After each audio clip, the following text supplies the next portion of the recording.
have been dreaming a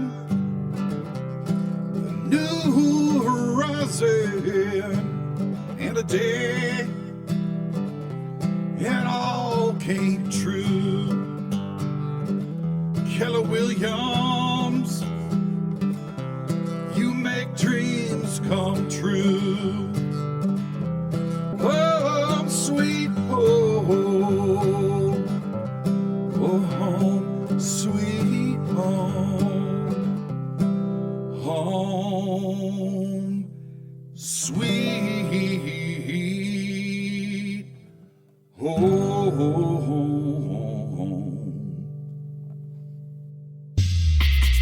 Welcome to another episode of Home Sweet Home with Russ, McClellan and Friends. Here's your host, Russ McClellan. Hey, welcome to Home Sweet Home with Russ, McClellan and Friends. Thanks for tuning in. Always appreciate it. It's been about, I'm looking at JP, my producer, it's been about 70 some shows. And man, time flies in the land of COVID too. Wow. I feel really lucky because I have a good friend of mine that I've known for a lot of years calling in. How you doing, Jan Ellingson? I'm doing great. It's pouring down rain where we are, but doing great. Yeah, well, rain and traffic are my favorite allies for real estate in Lake Chelan. So if everybody could sell as good as rain and traffic, we'd all be rich. There you go. Hey, you know, we are, you are, I don't want to butcher it, you are a certified instructor for the Department, Washington Association of Realtors, correct? Yes. Yeah, and you've also been a real estate broker, amazing real estate broker out of Mount Vernon at Keller Williams. And I don't know, how long do you think we've known each other? I don't even know. At least 20 years. Wow. Yeah. Did I have a lot of hair when you first met me, or was I bald early? Yeah, you had a mullet. I had a mullet. Had an 80s mullet with some Varney sunglasses and a polo, probably.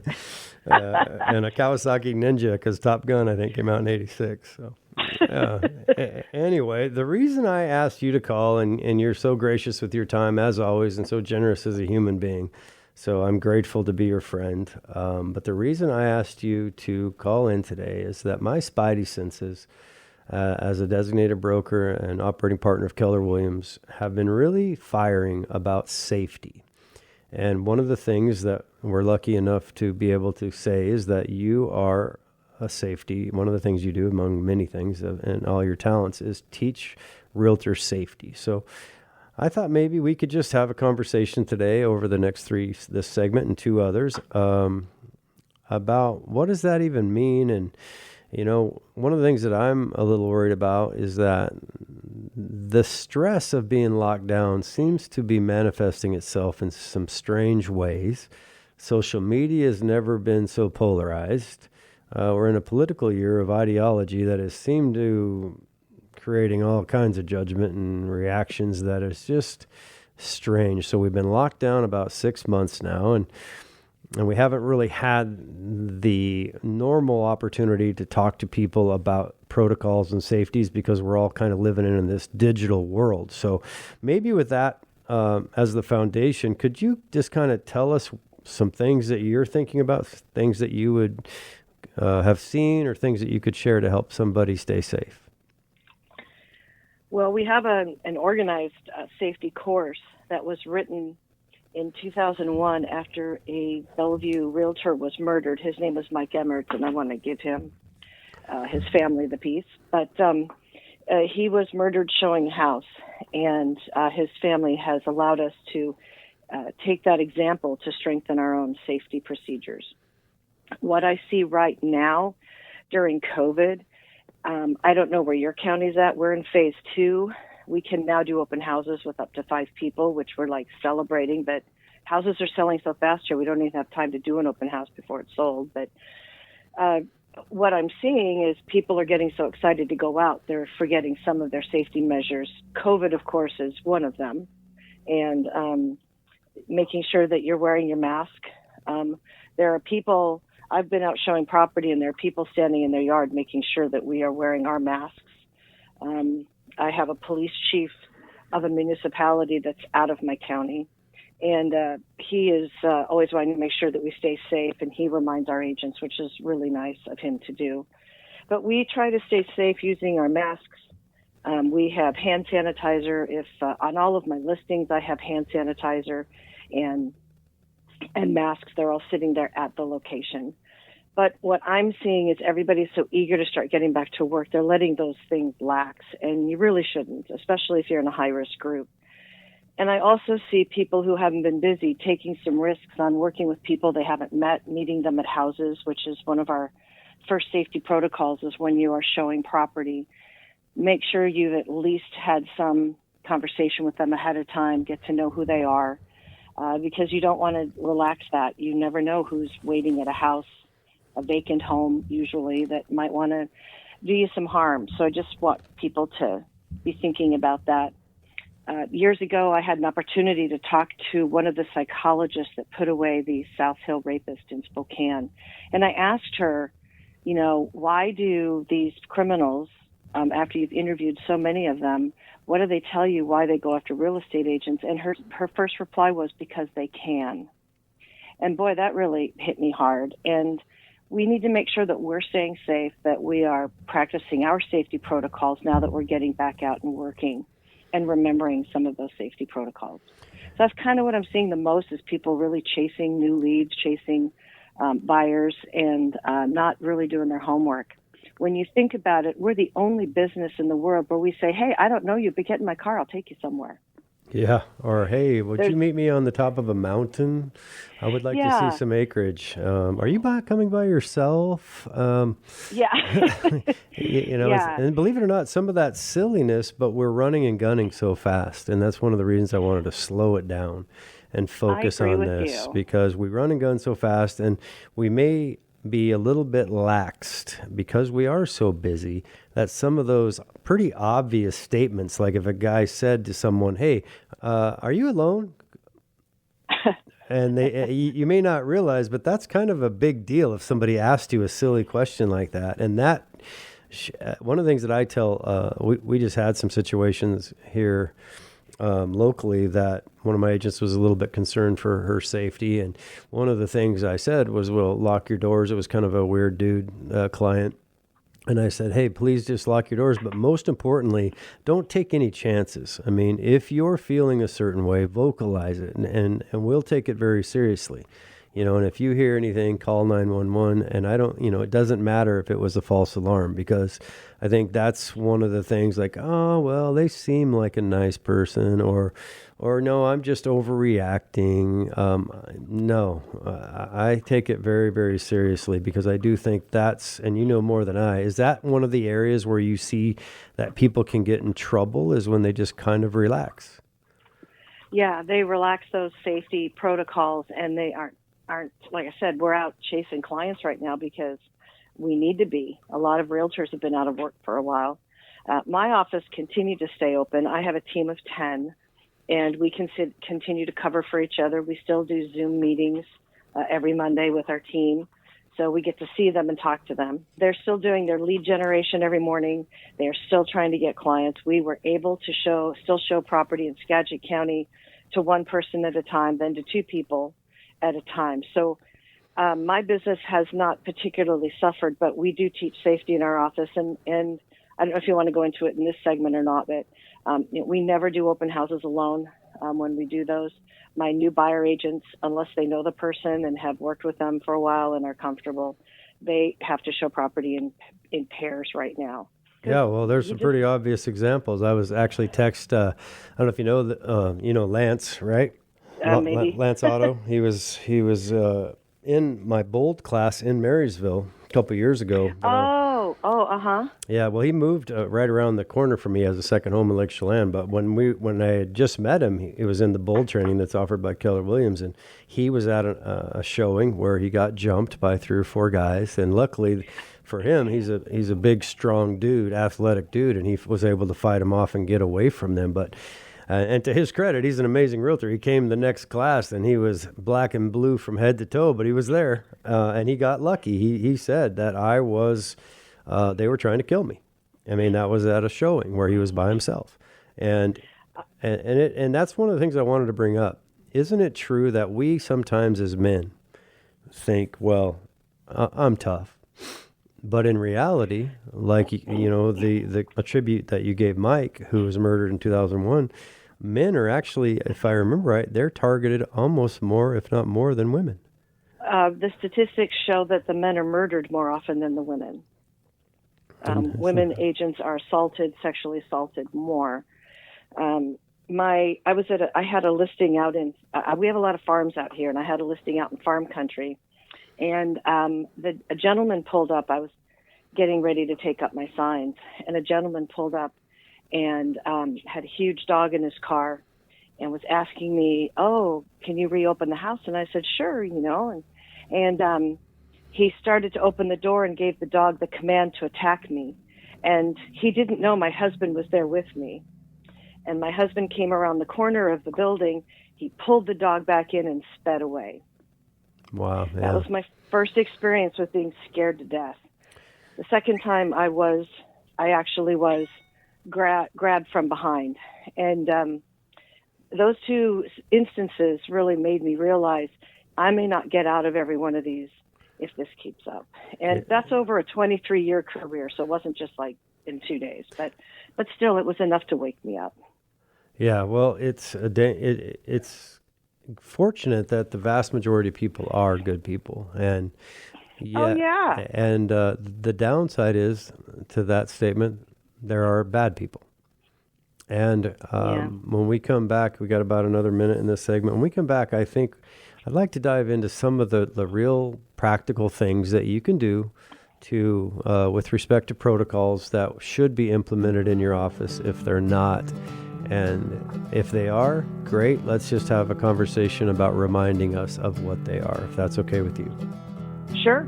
All right. Well, we'll be back with Home Sweet Home and Russ McClellan and Jan Ellingson. Keller Williams, you make dreams come true. Home Sweet Home. Hey, this is Russ McClellan, operating partner and designated broker of Keller Williams Realty, North Central Washington. Hey, I'm excited to say we are growing at an unprecedented rate. We're almost 70 real estate brokers and popping about 3 deals a day in some cases. It's really pretty fun. And the reason I wanted to do an ad today was about our people. The culture of Keller Williams is really simple this. We believe in an abundant mindset, not a scarcity mindset. What does that mean? Well, although we're competitive, we all go out and try to get some similar listings. And with almost 70 people, you might think that that's a problem. But in reality, with an abundant mindset, we know that for us to win, you don't have to lose. With our creative marketing that is unbelievable, with our operating system Command, we're reaching literally hundreds of thousands of people instantly. So if you're interested in selling or buying with one of our agents, trust me, you won't be disappointed. Give us a call at our office, 509-888-0038, or email me direct at russ@frontlinechelan.com. If you're interested in getting real estate, this is Russ McClellan. I'm the operating partner at Keller Williams. We are unbelievably busy. You might have heard real estate's a pretty hot topic. We have people that are part-time agents that are simply referral agents. We have people that have full-time jobs and they're transitioning into making real estate a career. We have people that want to sell real estate when they retire from their job. You would be surprised what we can do for you. Give my friend Taylor Stimmel, our CEO, or myself, Russ McClellan, a call anytime, 509-888-0038. You're listening to Home Sweet Home with Russ McClellan and friends. And here's Russ. Thanks for tuning in. I have a good friend of mine, Jan Ellingson. We've been talking about realtor safety. She's a certified instructor with the Washington Association of Realtors.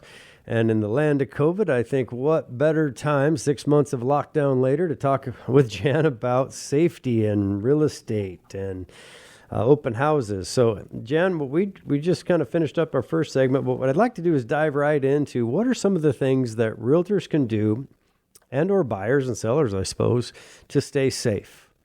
A couple of the things that we've implemented is we show property with a partner. Unless it's somebody we know or we've been working with them a long time, we definitely want to make sure we go out in twos. And we just tell people one of them is in training, which is the truth. We usually have a new agent that's looking to get trained, and so we have them shadow us, and we think that's safest for them. That's the best way to teach them safety. So a couple of things that we teach when you're showing property, I always try to meet the people in my office first, right, because that's where all my tools are. My tools aren't in my car. They're in my office where I can look up other houses instead of doing a one house showing. Let's see if there's something else they might be able to look at. And then if they're in the office, then other people can see them. Other people know where I'm going. I give I have my own assistant, and she knows where I'm going to be, all the houses I'm going to be showing. And I always start at the farthest away house, so I'm always coming back toward my office. I'm always heading back closer. And that way she knows where I am. She shares my calendar with me, so she has all the addresses that I'm going to be showing. So we have a double system for her knowing where I am. You never park in the driveway and let someone park in behind you. You always make sure they're in the driveway or you have your car out on the street so that you have the opportunity to get away if you are feeling threatened. Don't be wearing your favorite jewelry, your best diamonds, the highest heels, show property in flats. Everybody should keep their jewelry to a minimum, just in case you don't want to be a mark if you weren't. You could make yourself look vulnerable. I always show in slacks and in flats, just so that if there's a situation, I can get away. I've had 2 situations with dogs and one of them was a pit bull that bit me in the back of the leg. And I'm standing there bleeding with ripped up pants. And I'm telling my clients, we're leaving now. We're not looking anymore. We're leaving. And I went to the hospital. Wow. The other one was some dogs coming down a road, and one was a happy beagle, and the other one was a very menacing-looking boxer pit bull mix. And I have a flashlight that looks like I have a flashlight that's also a taser, and all I did was make the noise of the taser, and the dogs went running. My client that I was showing this farm property to is a prison guard. And he looked at me and he said, I never knew how dangerous your job was until right now. Mm-hmm. And I thought, wow, educating the public, and that's what I hope we're doing with your show as well, is educating the public that we have a little bit of a dangerous job. Well, yeah, I'm sorry to interrupt, but yeah, you're exactly right. We talked about it in the first segment. If you think about it, it is kind of one of the only businesses that you can operate alone. You can go to an isolated place, and you're more than happy to let strangers get in your car or meet you at a house that you've never met. Yeah, that's a little strange sometimes when you think about it from that perspective. Yeah, I'm never going to go, hey, off the street, come on, get in my car, let me take you somewhere. Right. Well, a lot of people do, and I think that's important that we talk about that. And I don't take people in my car.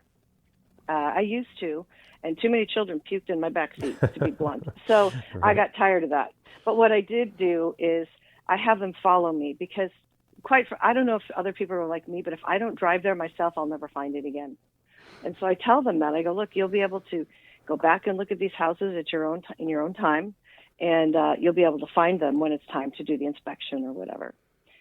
In a vacant home, I don't spend a lot of time in the vacant home. I spend it at the door. They can see what a kitchen and a bathroom and all the rooms are. They really don't need me in there inside the building with them, showing them everything. I stand at the doorway. That's one thing that helps keep us safe. The other thing to be thinking about as a buyer's agent, and I know that this doesn't come up a lot, but we're seeing an increase in meth labs. Skagit County went from selling moonshine to meth. Mm-hmm. So, and they use the same equipment. So, we've seen that. And so knowing the signs of meth and the smell when you walk in a house and that kind of thing to keep your buyers safe and you safe from inhaling these toxic chemicals. So I talk about that in my class as well, to be safe that way as well. Those are the major buyer safety things that we talk about. We now go onto the seller side, and somebody calls an agent and says, hey, come over to my house. You've never met me. You don't know where the doors or windows or escape routes are, but I want you to come in my house and tell me what you think it's worth. And we just go. We don't think about, we've never met them. We don't know anything about them. And so I always take someone with me. The psychologist told me, if there's 2 of you, it's too much work for someone who wants to hurt you to get the job done. So if you take someone else with you, there's somebody that can run and tell, and they said it's just too much work for them. They want something easy. They want you alone. So when you're doing a listing, make sure you are checking out the address on the county website. Are they the owner that they say they are? Are they a renter? We stock Facebook. My assistant will go on Facebook and look them up and see who they are and know some things about them. That also helps for conversation. If you have common interests, that's kind of cool. But we we just want our folks to be really safe. And I don't want people to be paranoid, but coming out of this COVID phase, people are relaxing what they know and their spidey senses already know, but they've been kind of lax for 6 months. And so now it's time to just be thinking about it again. Yeah, I would say too that I'm seeing, again, I mentioned it earlier, but stress, when people are locked down and they're, we're kind of a herd creature, right? We like hugs. and I think that there's certain people, I mean, we've all probably heard stats of domestic violence rising and child abuse rising and Yes. drug addiction and alcoholism rising.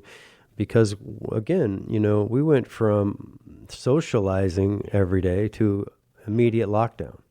And now it's been 6 months. And so I'm seeing some psychological changes manifest themselves differently. Not always saying that people are going to go do something stupid or angry or abusive, but I am seeing some emotional reactions to stress at a little different level than I've ever seen.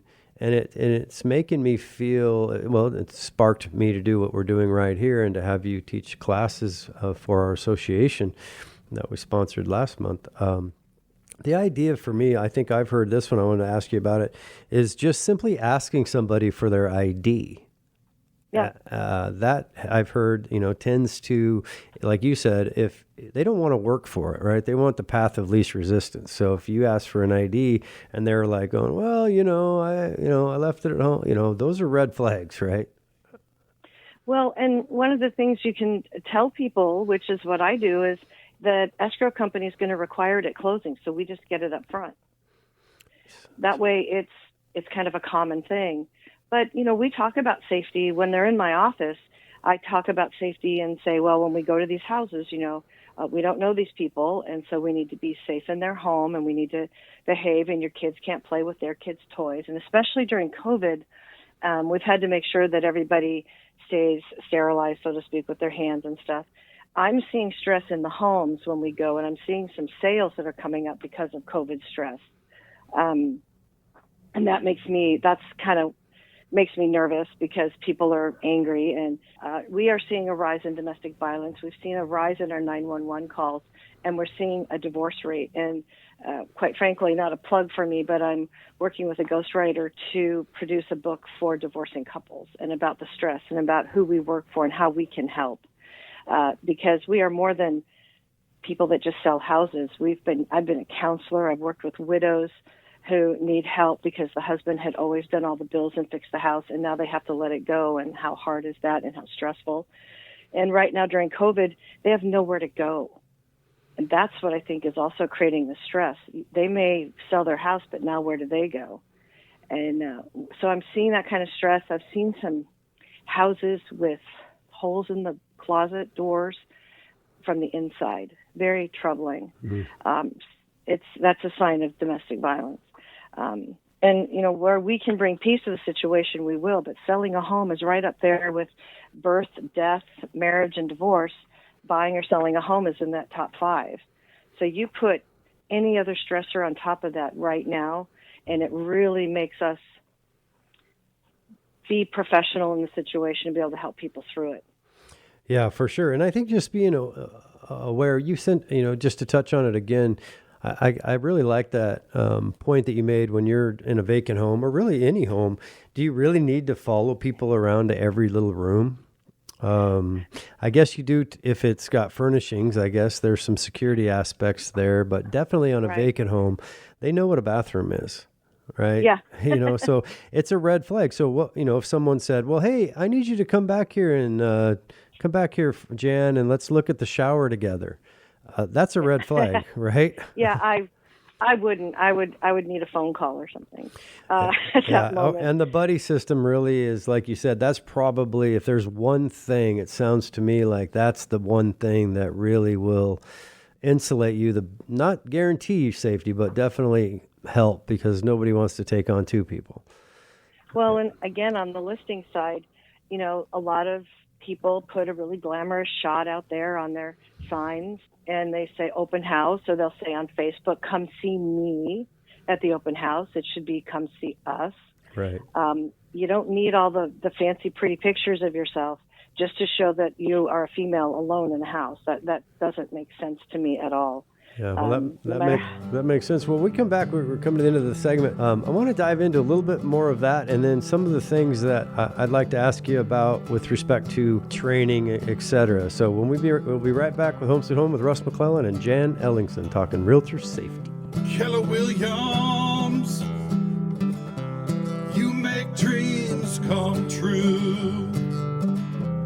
Home sweet home, home sweet home.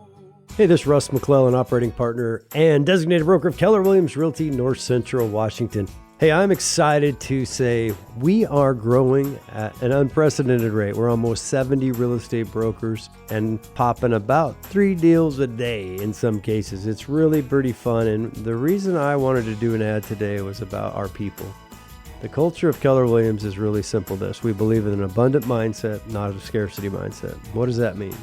Well, although we're competitive, we all go out and try to get some similar listings.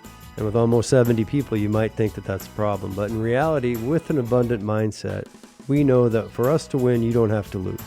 With our creative marketing that is unbelievable, with our operating system Command, we're reaching literally hundreds of thousands of people instantly. So if you're interested in selling or buying with one of our agents, trust me, you won't be disappointed. Give us a call at our office, 509-888-0038, or email me direct at russ@frontlinechelan.com.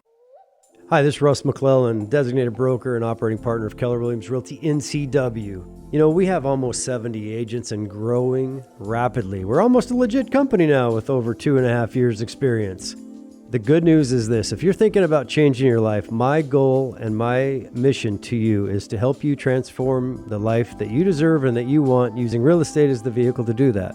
What does that mean? Well, it means whatever you want it to mean. If you want to work part-time, I'll show you how to do it. If you want to work full-time, I'll show you how to do it. And I'm also willing to show and demonstrate our commitment to you and our conviction to our company and transparency by giving you any of the numbers of any of the 70 people that work at Keller Williams.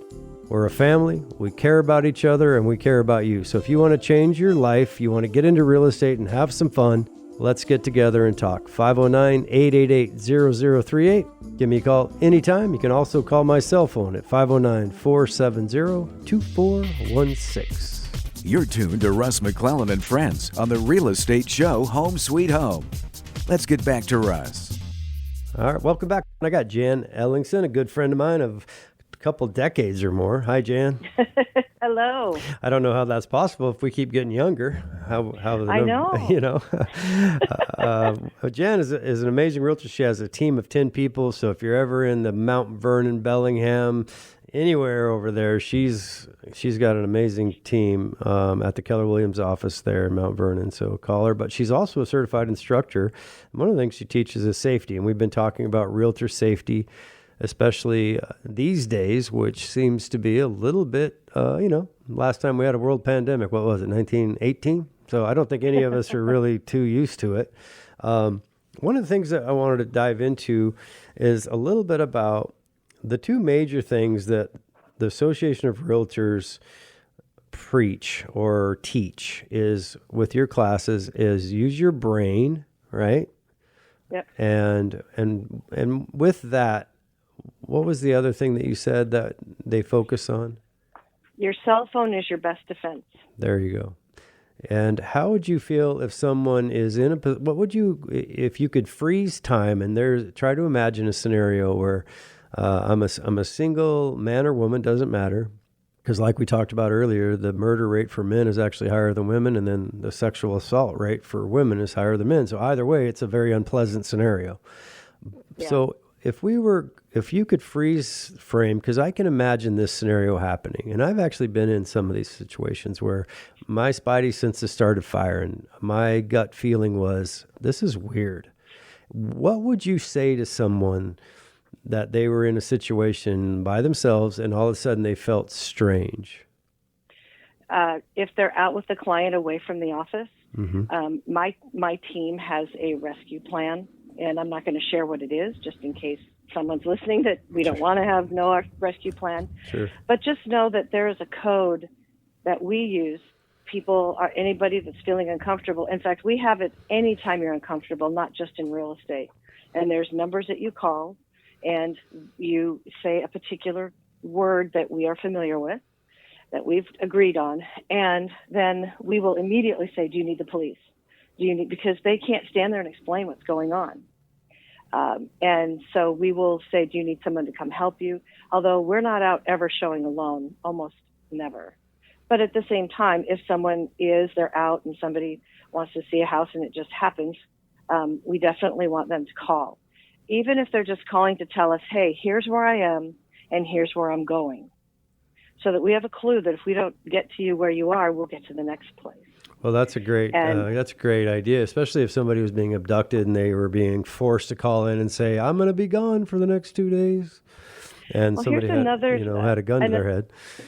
Absolutely. And another safety tip is, I used to teach it when we had flip phones because it couldn't be done, but you need to learn how to use your cell phone without your hands. Right. And how do you dial 911? Use your nose, an elbow, whatever, because often if you're being transported from one site to another, your hands might be behind your back. And so we kind of have fun with that in class about using your nose. But what the police have told us is don't ever let them get you to a second location. Very hard to stay where you are. There are also protection apps you can get on your phone that are locator apps so people know where you are, or they know where your phone was last or where you were last. Our MLS system of lockboxes also is a great protection for sellers so they know who's been in their home. But it's a great protection for us as realtors because everybody knows where we've been. There's a record of time and when we opened it and when we closed it, so that it's a safety for us as well. Yeah, absolutely. One of the things we talked about off air that isn't promoted, but I wanted to touch on it. There's been a run on firearms, just a run. I mean, I've been hunting. I'm going hunting in Idaho coming up shortly, and I can barely find any ammo to go hunting with. And it's a panic situation, and a lot of people are running out, and even people that never thought they would, that really never had ever planned on buying a weapon, are now running off to buy guns. And I just wanted to make a point that if you're going to do that, and I'm all about the Second Amendment personally, but here's the thing, the stats have proven it. You're much more likely to be hurt or killed if you do not have the right training. They're simply going to take it away from you and use it against you. And there's a whole series of training that you should do before you even think about going to that direction. So I just wanted to lay that out there. Please, if you're going to go that direction, get the training you need from the proper and the guidance you need from the proper people that understand how to do it. Same with mace or pepper spray. Those are other things that can be used, but make sure that you get trained because it doesn't do you a lot of good if you don't know what you're doing. It could actually hurt you in the long run. It seems kind of like, we've grown, on this side of the mountains and where you live, we're not in downtown Seattle. We're not in downtown LA or Chicago or New York City. And so sometimes I think we also get a little bit lackadaisical about, we live kind of in the land of Mayberry. But with that being said, I was just on the phone with my nephew, who's a well driller in Coeur d'Alene, Idaho, Post Falls, Idaho. His company, it's a small company, has 400 wells on the books to drill. And I said, what is it? Like, you're over a year out? And he said, at least. And I go, where are all these people coming from? And he said, all over various states, primarily California. But with that, I think it's important to remember that, I grew up in a town where there was 22 kids in my senior class right on Lake Chelan in Manson. But it's 16 of us were K through 12. It was like taking your sister to the prom. It wasn't always a good thing. But, it was a very different town, right? Now, I bet I walked down the street. It wasn't that long ago, even maybe 10 years ago, I could probably know most of the people, at least in the non-summer months. Now, I don't know the vast majority of people. It's grown that much. And I think Mount Vernon's probably the same thing, where you said houses are selling immediately. Well, that's just something that we just need to be aware of, that things change. We don't know the history of people. We don't know the stress they're under. We don't know what effect COVID has had or what their relationship's doing. And all of these unknowns really, it's not being, I guess my point is, Jan, it's not being paranoid to be paranoid, is it? No, I think it's good just to keep safety in mind in all aspects. I was raised in Chicago, and my parents taught me personal safety at that time. Always walk with a purpose. Always let someone know where you're going. I mean, for me, it is innate. So I know for some people it isn't. I didn't grow up in the country, and yet I love it that I'm here. Then I lived in Portland, Oregon, and lived downtown actually for a while. And so I've gotten to see how to have personal safety. So when I moved up to Mount Vernon, and I'm who I am, people thought I was a little standoffish, but it was like, no, this is just how I was raised. So when you add this program on top of it, it's been very helpful. We've got a lot of realtors now that aren't working.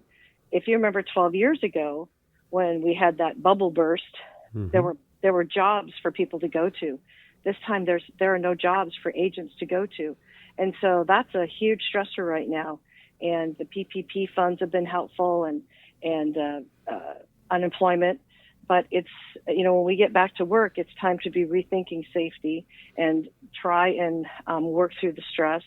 When you're talking about personal safety, I agree with you on if anyone is going to use any type of personal protection or concealed carry, they be well trained. The policemen are shot with their own firearms. So it can happen to us. So we just have to be really careful that we're trained. We don't teach that. We use your head, use your safety protocols, and use your cell phone. There are apps that will help you with safety on, where you are. There's one app that actually has an elevation to it. So if you're in downtown Seattle on the 32nd floor of a building, well, most apps show where you are, but not what floor. So if you're working where there's high rises, it'll actually show them what floor you're on. So there's plenty of features like that we can use to stay safe without our clients feeling like we're paranoid around them. Yeah. How would you handle, let me just paint a picture. How would you handle an independent woman, or man, I guess, but an independent person that was like, I'm tougher than that. I can handle myself. Don't tell me that I can't handle myself. What would you say to them? I'm certain that you can handle yourself, but that doesn't mean that the situation you're going into is going to keep you safe. You need to use your cell phone, use your head, and take someone with you. What is wrong with taking someone with you? You can train them. They can assist you in the showing. But Mike Emmert went alone. The gentleman that murdered him, he was alone. And he, as I understand it, was also a hunter and was proficient with firearms. And as I remember the story, and he went out alone, and it didn't matter. Yeah. Well, it's one of those things that it's better to be safe and not need something than to be in a situation and wish you had done something different, right? Because the consequences are drastic. Exactly, and that's why I say wear flats and wear pants so that you are able to get in and out of those situations and to be able to run. It's not the time for all the fancy clothes and the fancy heels and all of that. You have to think about your personal safety. Think about your family, how they would feel if you weren't there. No matter how virile or strong or big you are, none of that's going to matter if someone surprises you and you're not ready for it. All right, Jan. Well, we're coming to the end of the segment. If you want to get a hold of Jan, you can email her, jan@janellingson.com, or give her a call at 360-399-6522. I'm very grateful for our friendship, Jan. It's always a pleasure to talk to you, and I hope we made it just a little bit safer out there because of you and your willingness to be gracious with your time and call into the show. Thank you. It was my pleasure. I hope it helps. All right. Thanks, Jan. Have a great day. We'll be right back with one more segment with Prime Lending. Keller Williams, you make dreams come true. Oh, sweet home. Oh, sweet. Hey, this is Russ McClellan, operating partner and designated broker of Keller Williams Realty, North Central Washington. Hey, I'm excited to say we are growing at an unprecedented rate. We're almost 70 real estate brokers and popping about 3 deals a day in some cases. It's really pretty fun. And the reason I wanted to do an ad today was about our people. The culture of Keller Williams is really simple this. We believe in an abundant mindset, not a scarcity mindset. What does that mean? Well, although we're competitive, we all go out and try to get some similar listings. And with almost 70 people, you might think that that's a problem. But in reality, with an abundant mindset, we know that for us to win, you don't have to lose.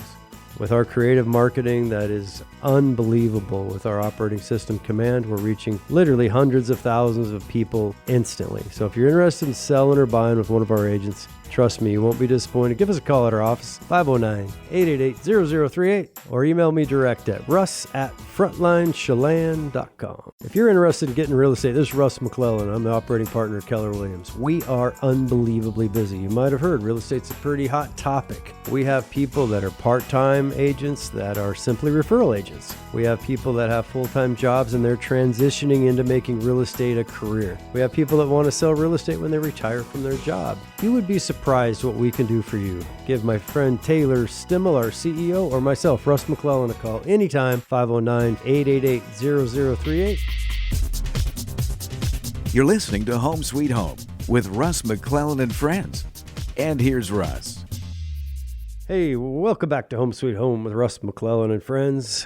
This 4th segment's always with Michael Maher or Sharon Crockett with Prime Lending. I think I have Michael on the phone. How you doing, Michael? Good. How you doing, Russ? Good. Realtor safety. Wow. My spidey senses were firing. We've had a couple pretty strange emotional outbursts from people. And I was like, you know what?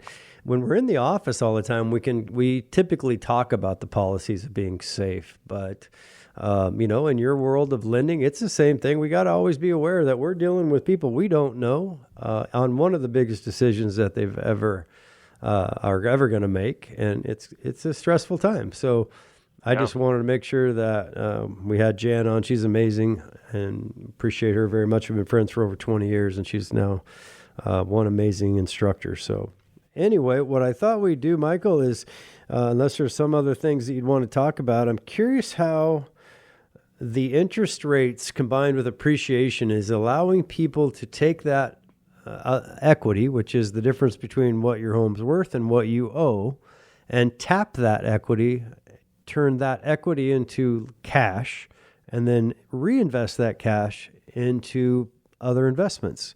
Are you seeing a lot of that these days? Yeah, working with a few people right now that are using that equity in different forms, actually, to take it and buy investment properties, and one's actually buying a home for their daughter to live in as a second home. And now's the time, and it's a unique opportunity because depending on how much cash you're pulling out and what your rate was before your refinance, you might end up with the same exact payment. And, say if you're in the mid 4s on a interest rate and you're able to refinance down into the low 3s, maybe high 2s on a cash out, and then all of a sudden you're pulling out 50 to 100 grand in cash, you may end up being less on your payment on what it was, or potentially about the same, and have an extra cushion in the bank and be able to, and not be out any more money because of where these rates are. And I have a lot of people taking advantage of that right now through a couple different means, one of them being a cash out refinance, which you typically pull money out of the actual equity of the home and you're given cash at the end, and you restart your loan, typically on a 15, 20, 25, or 30-year term, and then you're able to utilize that cash however you want. The other option, and it's a little bit more of it's an option that you can utilize for many years throughout time. Typically they amortize, or you're allowed to draw on them for 10 years, and that's a home equity line of credit.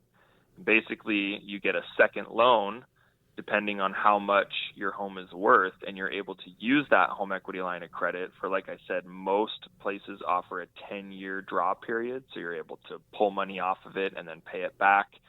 And a lot of places are offering fixed interest rates on those at historic lows. And that gives you opportunity not only now to use that money, but in the future as well, to have that money just set aside as a line of credit to use it as you see fit when the opportunity arises. Yeah, it's funny. A lot of times people think in terms of equity, meaning their assumption is I've had to own my home a long time. And Right. what's interesting is if we could look back, you probably know better than I, but I think in 2019, rates were as high as 5% for a while, kind of spiked up. Oh yeah. Yep. And even a year and a half later, you probably, to your point, would be surprised about how much equity you've seen and you don't realize it, meaning your home is now worth, even though you only bought it a year and a half ago, could be worth considerably more, 20, 30, 40, $50,000 more in that year and a half. And then secondly, you might have borrowed money at 5%. Okay, well, the delta between 5% and as an example, what's a conventional loan approximately going to get rate-wise right now, Michael? Say 2.875. 2.875. So, you think about the difference. You all of a sudden borrow 40 grand, 30 grand. In that example, exactly what you said, you could end up with maybe a lower payment, plus you have $30,000 to do whatever you want with. You could buy another rental. You could fix up your kitchen and make your home more valuable. There's just so much you can do when rates are below 3% that are a unique set of times right now. Yeah, no, definitely. And not to, I never want to make a judgment call on fear or anything, but with, election and all these crazy times, we just don't know what's going to happen when it comes to interest rates. All signs point that they're going to remain low for, hopefully a significant period of time. But when everything happened with COVID, we dropped down into the low threes, and then all of a sudden over the course of a week, they went up to the fives, and then they dropped back down to the threes. But that's also when the Dow and the stock market was doing some crazy things too.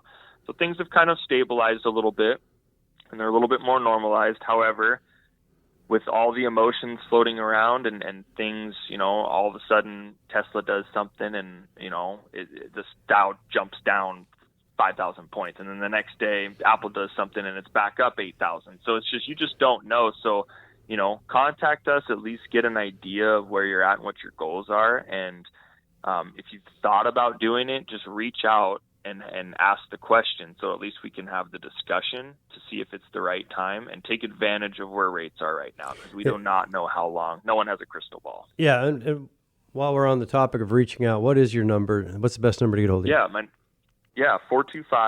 425-760-8824. I am located in Wenatchee. That number I've had for so long, so it's not a 509er, but I am local, so. Yeah, the other thing that, these shows that we're doing right now are going to air in November. There's going to be a half a point, isn't it correct that a half a point on certain loans, I believe FHA loans, will be hit starting, is it December 1st? Yeah, I believe it was changed December 1st, and it was on any refinances, cash out or rate term, and that's a Fannie and Freddie. That's straight from the top. There's nothing we can do about it. And ultimately, it's built into the pricing, so how much that particular rate may cost. So it could still be beneficial to refinance, even though it's there. Anytime you refinance it, it's always how long you plan on staying in the home. If you plan on staying in the home for, indefinitely, forever, then you're going to always break even on any refinance costs. But maybe, and I've had this discussion with people where it wasn't worth them refinancing, or maybe not getting the lowest rate they have available to them, because if they're only planning on staying in the home for 3 years and they're only looking for some quick savings, then maybe it wouldn't make sense for them to buy down the rate to something significant, where that recoup cost is, or the recoup time is going to be quite a bit farther out. So it all comes down to the timeline, and we discuss those goals with every individual. Yeah, the one thing I like you said, it's built in. It's a half a point difference. It's something that is mandated by the feds that hits December 1st, I believe. But yeah, if you're going to do it November 20th versus December 5th, I would recommend you do it November 20th, right? Like, it'll save you half a point, because it's going to jack up for everybody, and there's not a lot anybody can do about that. It came, like you said, it came from the top. But even with that, it's a significantly amazing time to borrow money on real estate. Oh, definitely. It really is. saving us. Otherwise would have been, can you imagine if we were going through a pandemic at 10%? Yeah, And I could only, I was thinking about that the other day and how, grateful we are for the opportunity that we're able to help so many people with these interest rates. And how everyone is so busy and refinances are just they're just nuts right now. Everybody's refinancing, and it is the time to do it. And if and when this finally settles down, I'll be curious to see how everything kind of bounces back and where new normal will be, I guess. Yeah, and make sure when you're talking about those appraisers, we're going to make sure I counsel my real estate brokers to let's not make those dates too tight, because we need to really understand that because of all the refinances and the amount of purchases and the lack of pure numbers of appraisers that are available in our area, North Central Washington, it's taken them longer, and they're not superhuman. They can't do 100 appraisals a day. So, like you said in the last show, that kind of the word of 2020 is grace, and it's really true. We have a huge shortage of appraisers in North Central Washington, and we've actually had some of them potentially even turn down business because of how busy they are, and we never want to see that. So we always get with them and say, okay, what can we do to help the timeline, and maybe we extend it out a little farther and give you some more time. 30-day closings they're possible, but it really does put a lot of stress on the appraisers and everyone involved with what's going on in the refinance boom and with mortgages and such, that even if you're able to extend that out a little bit longer, it lessens the stress, and it just makes things move a little bit smoother, because it's just because of that lack. If we were still able to crank appraisals out in a week or so, then it wouldn't be an issue. But I'm seeing sometimes, if it's in Rock Island or Malaga or places outside of Wenatchee, East Wenatchee, Leavenworth, Chelan area, you can see a 1-month turn time or longer depending on the appraiser. Yeah, well, a little piece of advice after 32 years in this game for buyers, sellers, and realtors and loan officers. 2 things. Don't cut your nose off to spite your face by being mean to appraisers. And secondly, you get more flies with honey than you do vinegar, right? So be sweet. So true. Be sweet, because you know what it's like when you chew somebody out, how motivated they are to not help you? Yeah, it happens. So the politics and just the grace that you demonstrate, because the vast majority of appraisers are good people.